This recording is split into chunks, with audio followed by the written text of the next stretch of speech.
Each Sunday morning, a skinny, climate-worn girl sat quietly at the cracked stone steps of Grace Street Church. She by no means requested for money. She by no means asked for meals. She in reality sat together with her head decreased, her coat pulled tight towards the kickback as the congregation filed past her into the warm sanctuary. Pastor Michael Carter had noticed her for months. However, one brisk autumn morning he felt a nudge in his spirit and determined it was time to speak. "You're welcome to enroll in us," he stated, his voice kind but steady. "God loves each person," Pastor Carter spoke back. "I stole food to feed my youngsters." Some church participants slowed as they overheard the change. A person whispered, "Why is he speaking to her?" "Pastor, don't waste it slow," stated Elder Thomas Grant, a protracted time member with a sharp fit and sharper tongue.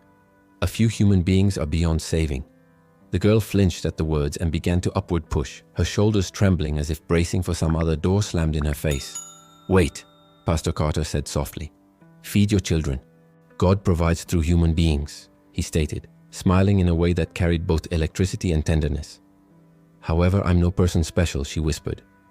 That nighttime, in a drafty condominium with peeling paint and an unmarried flickering bulb, the girl, whose call becomes Sarah Miller, even though few to invite, prayed for the primary time in years.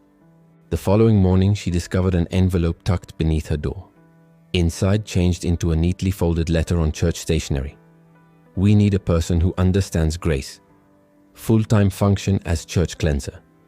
It becomes signed through Elder Thomas Provide, the very man who had disregarded her as beyond saving.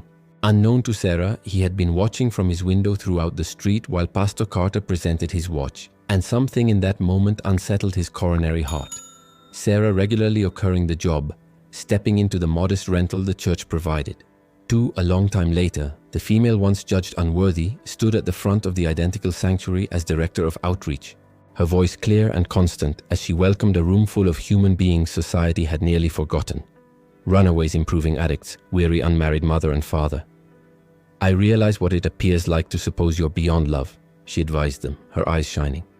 "However, grace has a manner of locating us while we least anticipate it." And inside the front pew, Elder Thomas Provide, now older and gentler, listened with damp eyes. Silently grateful for the day a pastor refused to stroll beyond a stranger on the church steps.